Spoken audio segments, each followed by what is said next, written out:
Brilliant. So we are here. It's the Grappling with Physio podcast, and we're joined with Mauricio Motta Gomes. Mauricio, thank you very much for joining me today. And thank you very much for your time. I know you're a very busy man, but I feel very privileged to have this exclusive conversation with you today. And that's exactly what it's going to be, a bit of an unscripted chat. I've got a cup of coffee here, and hopefully you'll do all the talking.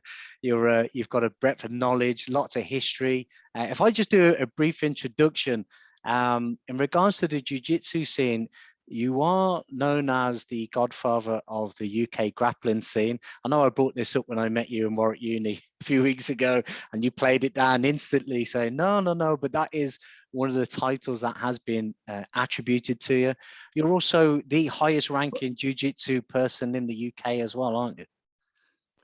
Well, about the ranking, probably. Yeah, I follow the IBJJF rules. So I received from Carlinhos not him as a person, but as an institution, the IBJJF recognized us in 2017, me and three others from my generation. Anyway, yeah, red and white belt. I've been on this belt for 5 years. And if we last another 5, I'll be promoted to the final resting ground of the very few red belts that are around. Hopefully that's kind of the goal that I'm at this moment, is just trying to do my best to stay well till then.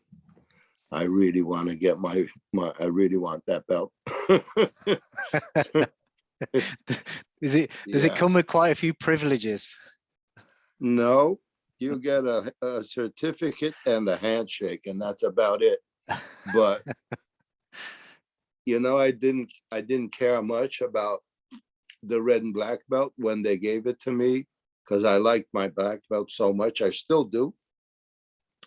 But somebody said along the way that you shouldn't be worried that much, because it's a weird color belt that you're using, whatever. You see the kids in the gym pointing out to you, oh, why do you wear that kind of belt? But anyway, I think it's just marks like the time and effort that you've been putting into something. And I accept that. And that the recognition of all the time you spent on the mats. I wasn't at home watching TV and all of a sudden, oh, wait a minute, it's been that long, let me go back to the gym and get my stripe. It was never like that. I've been training or teaching this whole time. And it's nice to be recognized. We sometimes, it's not that it's a major thing for me. It never was. Never cared about this. But now, towards the end of not my life, but I'll be, how much longer can you actually really teach every day, all day long and stuff? It's normal. You got to reduce as the age goes. And I just like too much what I do. I love teaching. I love being in the gym. I'm there every day. And that's my life. Imagine we're in a cafeteria together. We've never met. I don't know you, and I don't know what you do. And I sat next to you, and we started a conversation. And I said, oh, what do you do for a living? And you said, oh, I'm a jiu-jitsu, Brazilian jiu-jitsu, a jiu-jitsu, a grappling instructor. How would you, and I said, what's that? How would you break that down for me? How would you describe that in detail a little bit more? I've been asked that a zillion times over the years. And in the beginning, I used to try to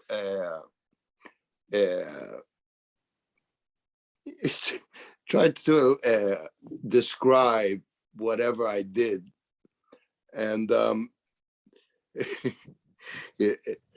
oh, some people they don't get it at all, no matter how much you explain. So I just, what do you do? I teach martial arts. That's it. And then comes what kind of martial art? Oh, it's more like grappling. And then you go, everybody knows judo, right? So you know those funny clothes that the judo people wear? Yeah, we wear the same, and we continue on the ground. That's what we do. I think that's and then if the person has any notion of any kind of fight, yeah. But mostly because the time went, you know, in the 90s and early 2000, that people, oh, I want to do that because that's the UFC thing. That time has passed. The UFC today is not one, well, sometimes it is one martial art against the other, but it's not anymore.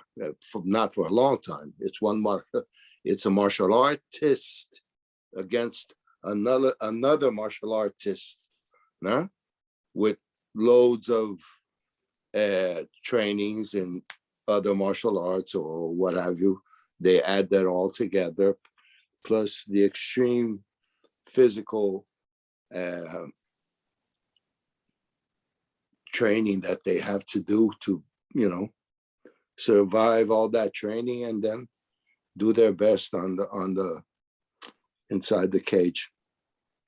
What advice would you give to somebody who, of any particular age, who was getting into jiu-jitsu, Brazilian jiu-jitsu as a martial art or a hobby? Or what would you give them, knowing what you know now and with your wealth of experience? What would you say to them? What would be the first thing you advise them? I you know, funny enough, in the gym I usually teach the beginners, the intermediate. I hardly ever teach the advanced class.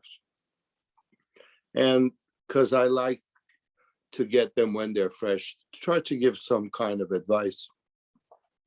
We're older, we've been there many times, and sometimes you notice that people try too hard, and they sometimes they might get hurt on the first, you know, sometimes they get hurt for no reason at all. You know, it's totally different when if you're going into a martial art for it depends extremely on, it will always depend on the motive that let you there. Now, why did you seek a martial art academy? Do you like that specific martial art? Do you want to become a fighter? Is that something that you're going to do as a hobby? Or did you get into some kind of tricky situation that you want to maybe know how to react in you know, that again, or whatever? It's good. Depends on your motive. And then you start pointing the person in the directions that they are. But mainly what I try to teach everybody that walks in, you know, for their first month, 2 months, 3 months, you know, take it easy. You can't rush the teaching, you know. Things come in slowly. They start learning bits and pieces of stuff, and then when they start their sparring, they start putting those pieces together. Oh, I learned to get over the leg this way so I can get to the side. Because some people some students, they don't really know what is, you know, what is jiu-jitsu, what is guard, what's the person is lying on the floor. All right, what do I do? Jump on top of him? Some people don't know. Some watch stuff on TV or whatever, YouTube, and okay, I got to pass the guard. I got to get to the side. I got to see side control and try to submit, whatever. So it takes time, and you try to get people to do all that. In the beginning, on the first months of them in the gym, they don't really do full sparring unless they have already some backgrounds of something. Otherwise, it's specific sparring, like starting from the side, going to mount, or getting in the back, trying to escape, or just in the guard, trying to pass, mount position, trying to escape, that sort of thing. And that will keep them going on in the beginning, because if you come to think of it, our martial art is a very close contact one. And there's a lot of positions that you sometimes find yourself in that our bodies weren't really made to be in that position, but we are, and we adapt, right? We adapt because we've been there before and we have been training. So, oh, I can squeeze a little bit more here. It's not going to hurt. Or sometimes people get terrified. They don't know what's going on, and they get panic attacks or what have you. So it depends. The advice that I always try to give is, pay attention, ask your instructor as much as you want and can, because that's why they're there for. And take it slow. You'll last longer. Well, you've been through many different type of eras. I suppose the initial inception of Brazilian Jiu-Jitsu, when Mitsu Maeda ended up with the Gracie family, and you've seen it evolve from self-defense to kind of what it is now in regards to very much a sport form of Jiu-Jitsu. Unless you go to a gym and they've got it in their curriculum, it's very hard to find a gym that teaches the self-defense aspect. Does that kind of disappoint you? Do you think that that's something we should be focusing on, especially in the UK or globally in regards to Jiu-Jitsu? That's something that we shouldn't lose? Listen, we at our gym, we teach self-defense. That was never forgotten. Our gyms and some gym and the gyms that I know that I go to, everybody, self-defense is the part. John Donner has said this very, very well. The 4 parts of the jiu-jitsu: the competitive side, the self-defense, the no-gi, and competitive, self-defense, no-gi, and the takedowns. They're the 4 things that you need to understand, that all of them are part of one martial art. So your gym has to provide that to your students. No? They need to learn what everything related to. I lost myself. What did you ask again? I'm sorry. It's okay.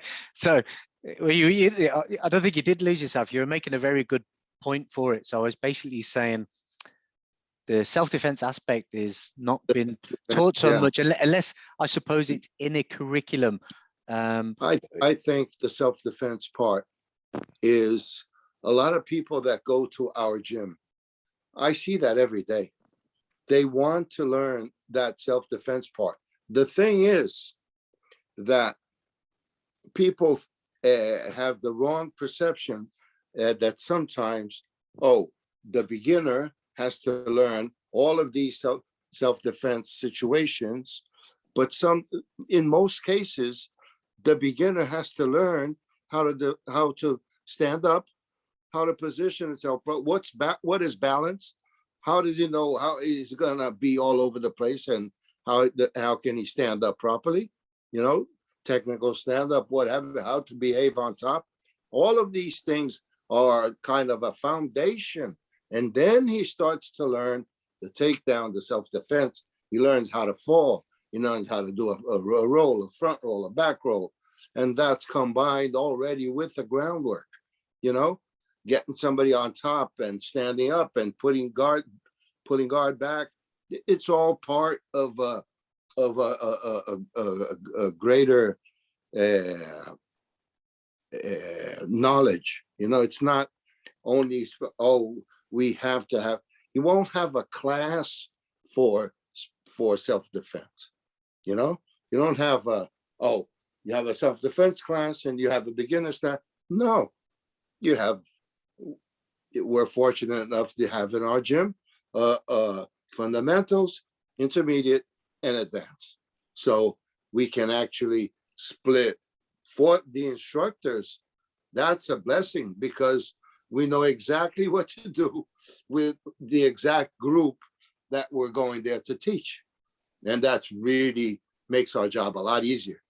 You know, you get into a group where there's from white belt to black belt, it's tricky, it's difficult. Now, what are you gonna teach? Or how are you you're gonna have to split the classes, advance this way. But we're fortunate enough to be able to have specific classes for the who's just the guy that just walked through the door, and he stays there a few months, and then he can, after he receives his third stripe as a white belt, he can participate in the intermediate classes. But the intermediate classes, or even the advanced classes, it doesn't mean that you're not doing any kind of self-defense. Yes, you are. Yes, you are. You will always do. I do anyway. Obviously, if you have just a bunch of friends that are going to the gym, oh, come on, let's go to the gym and have a roll. It's different. That's not a proper class, right? And all of those that were there with you already as black belts, they probably know all of that you have to teach anyway, because they've been with you for so long. Now, a black belt in jiu-jitsu, you know, as well as I do, it takes a long time to get. It takes a lot of commitment, a lot of time. Got to put yourself through a lot. It's not easy. Maybe that's kind of like my lack of understanding. Maybe you're right. I'm sure Steve will have something to say after he listens to this and say, you know, last week when we did that, well, guess what was defense? It's just because I wasn't labeling it as self-defense, but that was in the class and that's what you learn. And okay, so that's probably down to myself. But that's very interesting. How important is it for you, I suppose, in your position as one of the figureheads of BJJ in the UK, for your students or people in jiu-jitsu to compete? Not everybody likes to compete, do they? Some don't. Actually, a lot don't. And there's a lot that do. So it's up to each one. You can't make a student train to compete. Oh, we're gonna have a competition. I want all of you in. You have a group of, suppose, let's keep it small. We got 10 guys here, or girls. All of you are gonna compete next month. You think all of them will want? I don't think so. I'm quite certain that you might get, if the group, yeah, okay, let's go. Maybe what, 5, 6? If not, it works the other way around. Maybe 3, 4 will want to compete, which is normal. You know, sometimes the person doesn't like, he has enough pressure in life or work, and that's his hobby. He wants to have fun. I've seen over the years that happen over and over and over again, that you're in the gym and you're in a group, and that group kind of, oh, we got to compete. You're a strong looking guy, and he goes there and everybody expects a lot from him, and he does really badly. He never comes back to the gym. You lose a student, you lose a friend. So you can't make people do that. But obviously there's a lot of people that like to, but there's others that don't. They have enough. No, I come here just to relax. They train hard. They go to the gym, they train, but They just don't want to put themselves out there. But if they do want to compete, like my son competed, I competed. Loads of people that I know competed in the past, and it was a thing, but others don't like it. But if you do like it, take it seriously, because nowadays they do. You go to these competitions, you go to kids competition, you don't believe it. Teenagers, man, they're ripped, they're strong, they're training as hell, and they're warming up. Said, whoa, I wouldn't want to have a go with them. Not today anyway. Do you think that that's like the concept of jiu-jitsu, you know, to put yourself or get comfortable in the uncomfortable zones or the uncomfortable areas, turn to the storm, turn towards the fight? Isn't that the bigger picture? If you are uncomfortable with competing, I'm not making a case for or against it. I'm just saying, you know, well, if you are don't you do that every day that you go to the gym? Don't you train with people that get you uncomfortable every day in that you go to the academy? Yeah, you train with big, small, large, tiny, every kind of person, unless you actually don't. Maybe you have one training partner or whatever. That doesn't matter. That's up to each one. But you already put yourself in that position a lot, every single day. Every single day, every sparring session that you do in the gym, it's not always with somebody that's going to go light. Somebody wants your head. Yeah, happens all the time.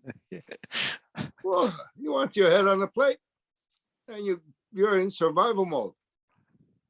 So stepping up to the competition, I think they're warriors. Good for them. Do you think you can get to the rank of black belt without competing? Is it necessary to get to that high accolade? You know what you said, how long it takes you to achieve your black belt? No, absolutely not. I believe, yes, it will take you longer. The experience that you get training and competing is a lot of experience, a lot of training, a lot of studying, because, you know, the positions are there, the fights are there, it's right in front of you. I believe it will speed you up a bit, but just because somebody doesn't like to compete and he's been training with you regularly for like 13, 14 years, sometimes 15 years, you wouldn't give the guy a black belt? Why? I would. I did. I do. And I think they earned it. That's very interesting. It's good to definitely get your opinion on that. If we go back to kind of when you started, didn't you start when you were 5 years old with your dad? Yeah, my dad loves jiu-jitsu, and he used to tell me stories about the fights of Edu and Carson, and take me to the gym. Yeah, it was him. What was that bond like, you know, with you and your dad? What was your dad like as an instructor? He wasn't an instructor. Well, to you, as a coach to you, when he used to coach. He was a coach to me. My father was a very busy man. He always he was a lawyer, an accountant, and he worked for the government. He used to work a lot. So it was more, that's why we moved to the United States. He was transferred to New York. And I remember him on weekends, he used to put the gi on and we used to train. And he never let jiu-jitsu out of my life. When we came back to Brazil, there was a gym on the corner of our house. And then I started training again. And I never really stopped after that. Do you think your experience traveling, going to the States and, you know, having that kind of outside of Brazil experience, do you think that's what levitated you so closely to Rolls? No, nothing to do with that.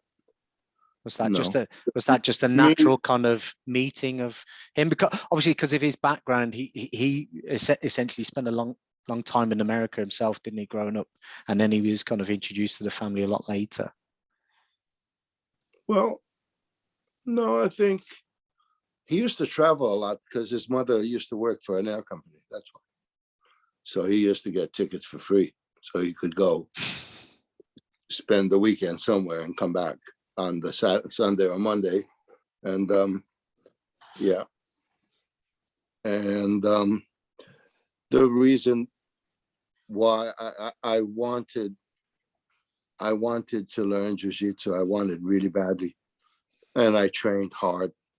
I trained with the instructor near my house.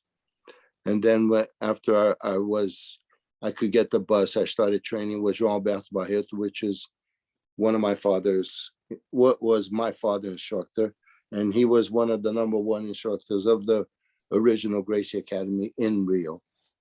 It was Jean-Alberto, Hélio, Vigio, Armando, and Carson. They were the 4 main instructors of the academy. And my father was friends and student of Jean-Bert Barret. And Jean had an academy in Copacabana near my house. So I started training there. When I went to Halls, it was because Jean-Bert closed this gym. But I already wanted to go to Halls. I really did. He was young, and I saw him fight, and I really liked his style. I said, oh, that's where I want to be. So Jean closed his gym, and I went to Halls, 76 or 77, something like that. And I had no belt. I was a white belt, and Halls gave me all of my belts, all of them. Unfortunately, shortly after he gave the black, he died. And then I stopped training for a while. Before we go on to that, Bob Anderson, the great American wrestler, described him very much as a Renaissance man, and he was very open to picking the best parts out of all the different martial arts, wrestling, any kind of grappling sport, judo, whatever. He would take whatever he could, I suppose, use and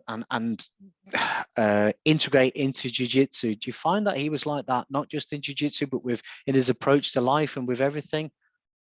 Was he very much a maverick? Holmes, yeah. He was, he always liked to seek new adventure.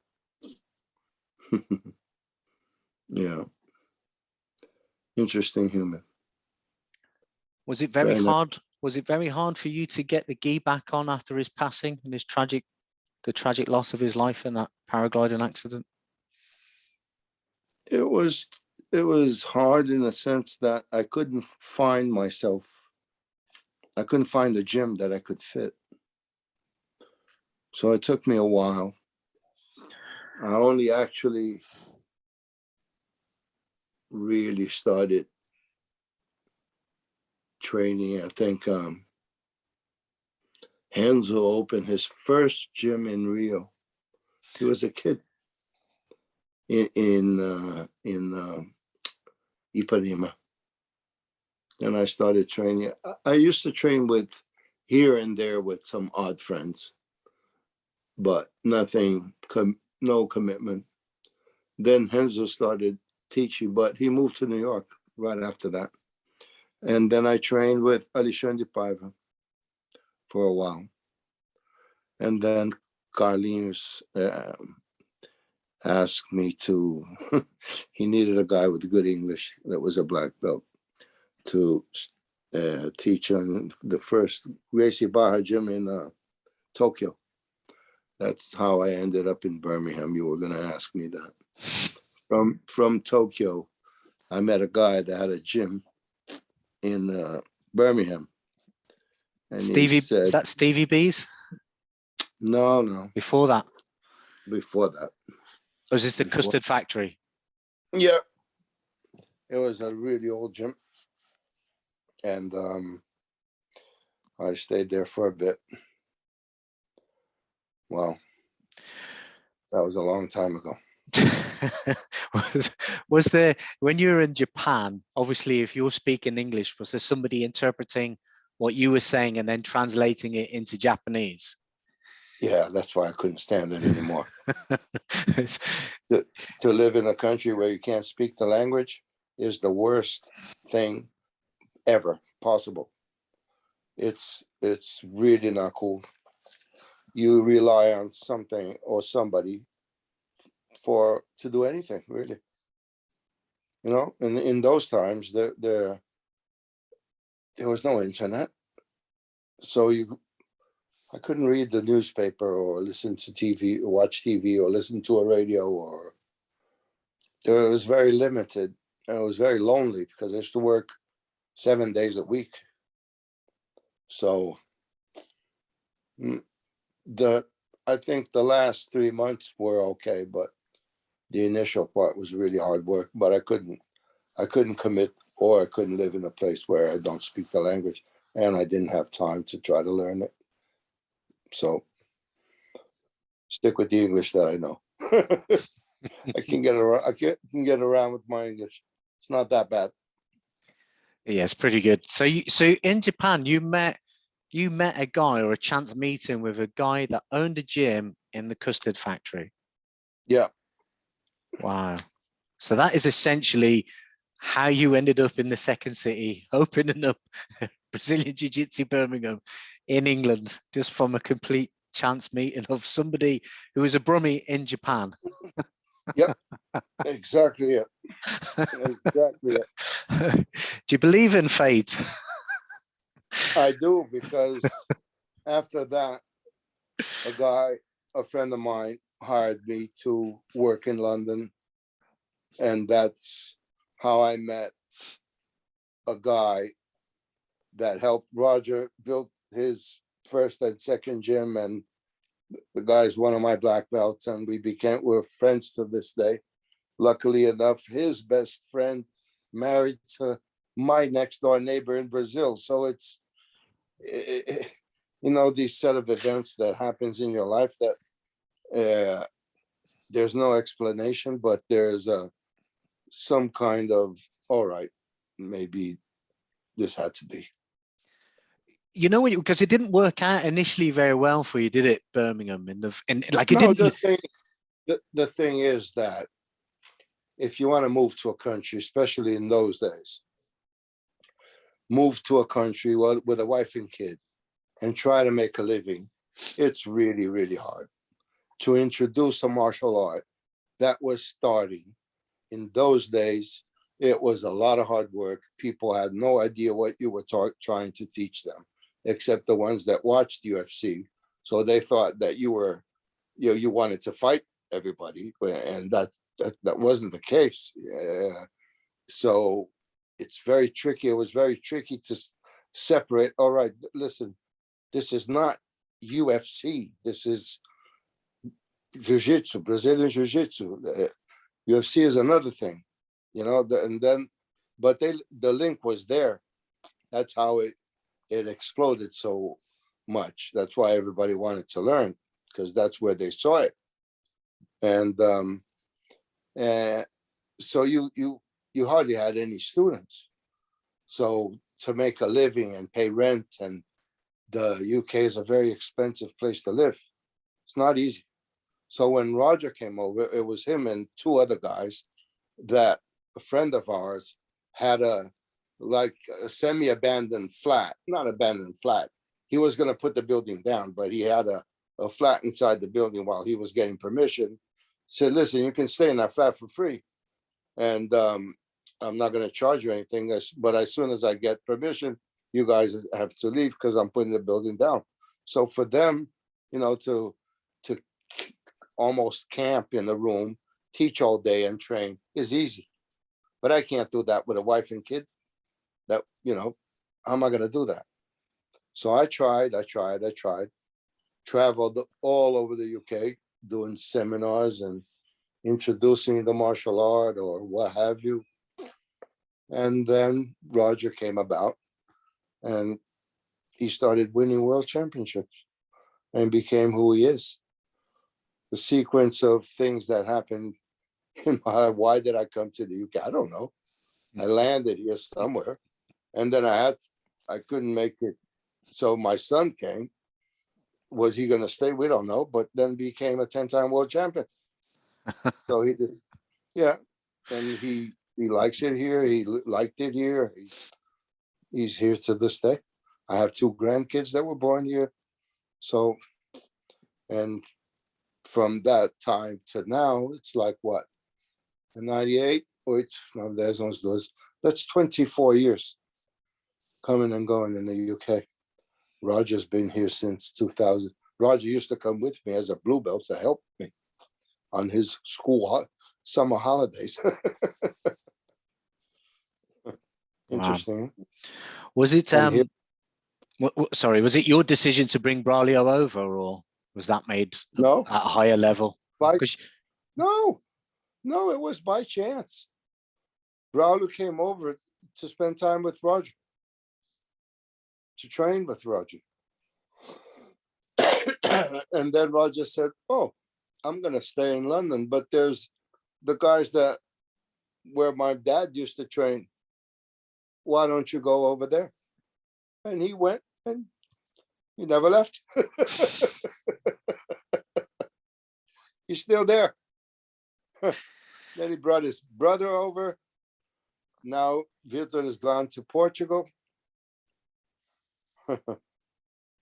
Yep. Do you kind of look back and see how it is now, how much it's evolved in the UK with not just Gracie Barra, the other teams, and the level that it's at now, and just pinch yourself as because essentially you laid the foundations and the building blocks to what it is, and does that not kind of catch you out sometimes and think, God, this is really come on so well?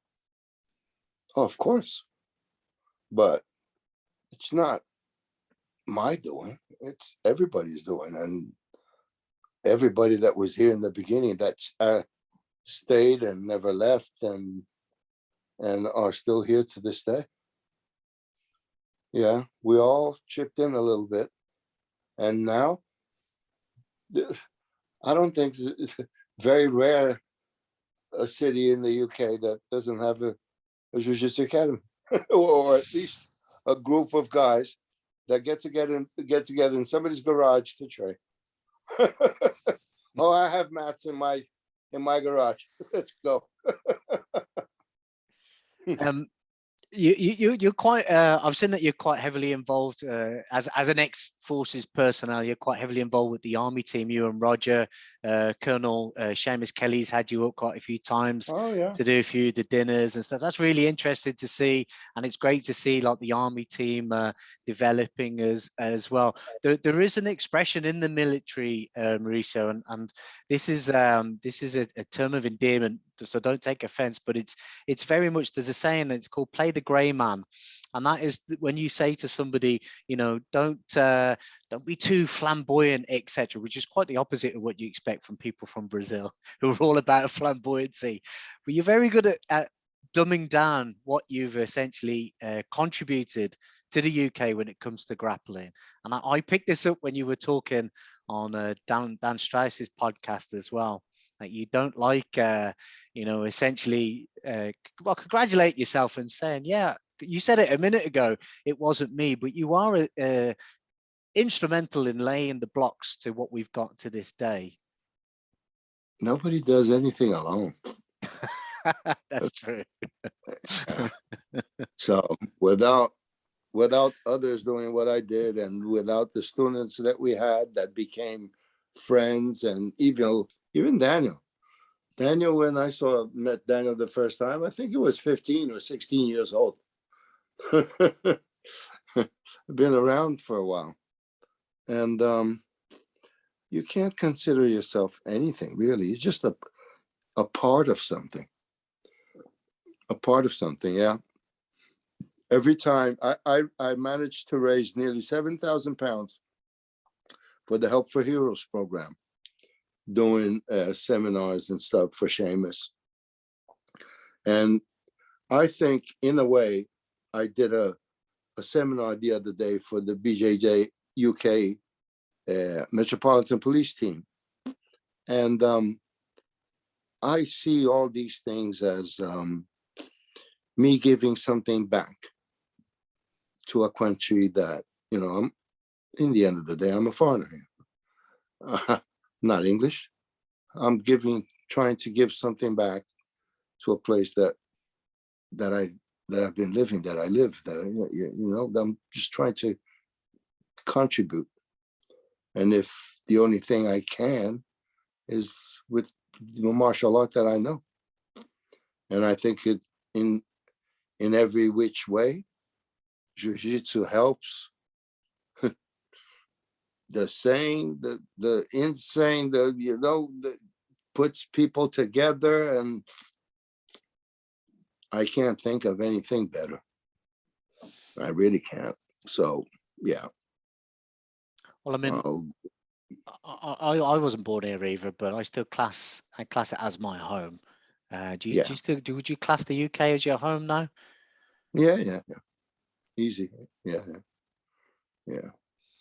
What if we kind of talk about your relationship with yourself and Roger, not so much kind of like what he's achieved as the heralded as the greatest grappler of our time. What was that relationship like as a father or son? Where do you step off?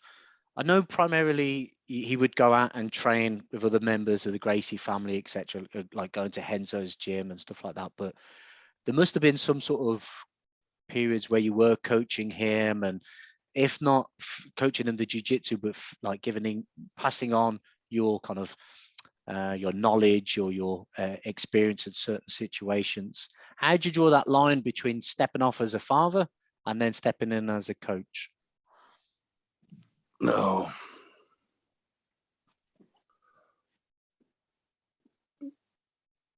When Roger was a teenager, or in his early teens, I wasn't teaching anywhere at all. I was working. I was working a lot to make sense of. I was married. I had Roger, Vanessa, my oldest, and probably Karina, my youngest, and it was just. I don't think I used to make him. You have to train, and I didn't really have time to go to the gym with him. So it's not like I was teaching. I had a gym and Roger was there with me all the time. That was not the case at all. Sometimes at home we used to spar a bit, or most likely me annoying him than anything else. And I think this exchange a little bit more on the mat only came a bit later when I had a bit more time from work and he actually started training, or when I brought him over to help me out with in teaching. And then that's when we had the mat bond sort of thing that came out more and more and more and more. But to a guy that wants to achieve what he wanted to achieve, you can't get all of that from. It's very rare to get all of that from one single person. You only have so much to give. So you're by his side. He's your son. So whichever technical thing that you can imagine that it would be useful to him, obviously you would give it. But he had an amazing academy to train. The initial Gracie BJJ Academy in Rio was a powerhouse of fighters. Man, the amount of guys that came out of there, Roleta and Rony Rusco, Márcio Feitosa, and these guys you would go there on near the lunchtime sessions, and there were like 40 black belts on the mat. So Roger came from a very hardcore gym where people did not give him a relaxed time because he was Roger, or he was Carlinhos' nephew, or my son. Or, no, they want to beat you up just like anybody else. So he was smashed. He came out of there well, prepared. So he had a good foundation of getting beaten and trying to beat up, and he came out good of that. So after that came the tune-ups, and then he decided to do no-gi in 2003. He went to New York to train with Hensel, and that was where he got 2002, if I'm not mistaken. He started going more and more and more to New York to train with those guys there. From 2002, 2003, he already did his first Abu Dhabi. I think he came in second or something. And then there was the 2005 one, where he won everybody by submission, all of his 8 opponents. Nobody has done that since, and nobody will do it again. So it's very hard. That father coach thing never goes away. It's not like you're coaching your son because he has really high-end people around him. He doesn't really need my coaching. It was just,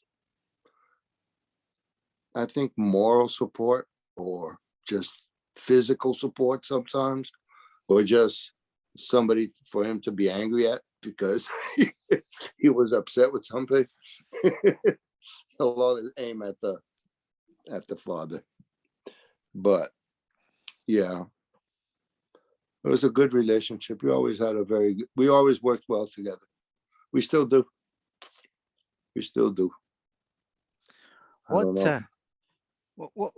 I asked the same question of Briley when I interviewed him. What's jiu-jitsu given you? Jiu-jitsu has given me everything, really. Happiness,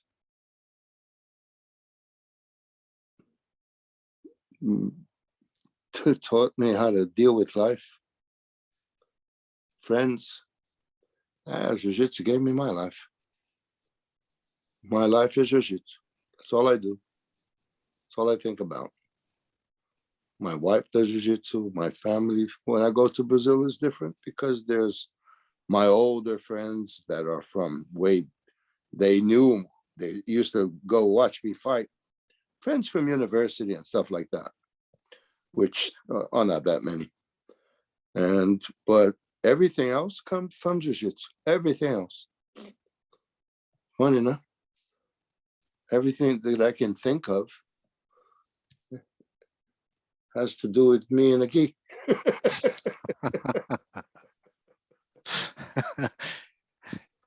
And that's a good thing. When I wake up in the morning and I can't wait to get to the academy.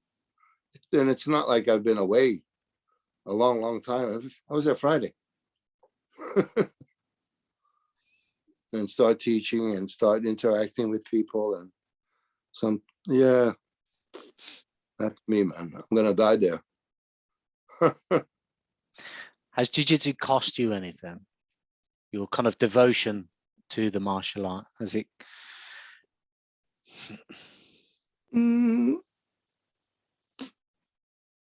No, because, well, like any other job, there's restrictions. Sometimes you can't do something because you got to go, because you have to work, but never took anything away. No, I just added. Jiu-jitsu never took anything from me. Just added to my life. No, can't think of that. We're coming towards the end of the interview now. What would be your kind of closing message you would like to give to anybody that's listening to this who maybe participates in jiu-jitsu or maybe doesn't, or is looking to get into it? Well, the advice of, so if you never did jiu-jitsu in your life, and if you don't know what it is, look up your local gym, because there's bound to be one, and have a look. Do a trial session. You will not regret it. You will not regret it. It's something that, when it's done nicely, oh man, you won't regret it. You'll make friends for the rest of your days. The bonds that we make are for the rest of our days. Nah, don't you think so? Absolutely. Couldn't agree more. Yeah. And if you stopped, go back. This week I saw a guy that I haven't seen in a while, and he's back training. I looked at him. He looked just a bit older, and I yelled out his name. Oh man, you're back. It was so nice when somebody's been away for a while, and because of whatever, life, family, or health, then he's back, and I'm here. It's nice. Very nice. Mauricio, thank you so much for your time and coming on the podcast. It's been a real pleasure talking to you today. I wish I obviously had longer. I'm sure, no doubt, it'd be really nice to speak to you again, maybe do part 2 in the future at some point. Yep, be my pleasure, sir. Thank you very much. And if you ever go to London, come by and visit us. Thank you very much. I will definitely do that. I'm there all day, every day. That's great.